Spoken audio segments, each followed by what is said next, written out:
Welcome back. If you just joined us, you're watching KTN Prime. Now, to matters politics, the leadership of Jubilee Party has come to the defense of their leader, former President Uhuru Kenyatta, against the constant attacks that he has been receiving from a section of members of the broad-based government. The party's National Executive Committee, chaired by its deputy leader, former Cabinet Secretary Fred Matiang'i, asked them to cease from invoking the name of Uhuru Kenyatta in their party wrangles, saying that the former president has the right to engage in politics and leadership matters in the country, just like any other Kenyan. As our senior political affairs reporter Chris Thairo reports, members of the broad-based government have not been comfortable with the former President Uhuru Kenyatta engaging in active politics. For the past 1 month, there has been constant attacks against the personality of the fourth President Uhuru Kenyatta, and especially from a section of members of the broad-based government, accusing him of funding the opposition to counter them come 2027. Hiyo ndio unatupeleka ya Uhuru Kenyatta, sijui ya United Opposition, ati 1 billion, hiyo enda ukule peke yako, sisi tutaki. Ndio washindwe ama wasishindwe. Choice ya kwanza ni kwenda retire. Choice ya pili ni kwenda retire.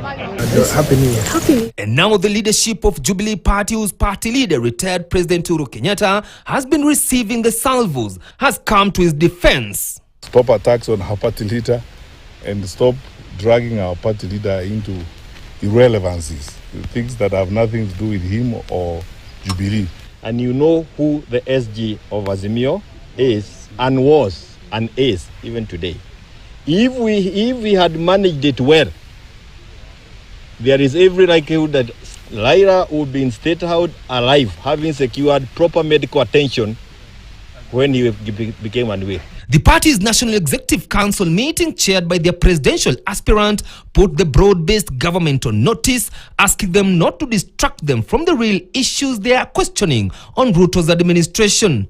Instead of focusing on the kids who are not in school right now because they have not been placed, the kids who are not in school now because their parents cannot afford the 9,000 shillings because this government cannot raise capitation, the people who have been suffered as a result of insecurity in the country, the patients who have no food at Kenyatta National Hospital or who have no medicine and so on. Instead of focusing on those issues, you are engaged in trivialities and petty things about which agents were paid and not paid 4 years after the election. How serious are we? And I say we must now stop the politics of massaging egos. We must stop having people who want to perpetuate a status quo or a laissez-faire that we have been used to. The retired president himself had earlier warned those in government against dragging his name in their internal wrangles. We understand that the popularity of our party leader is very intimidating to some leaders in this country. He can't call a national meeting to tell Kenyans not to love him. They love him because of his track record. Chris Thairo, KTN, Nairobi. And the wrangles and infighting bedeviling the ODM party have taken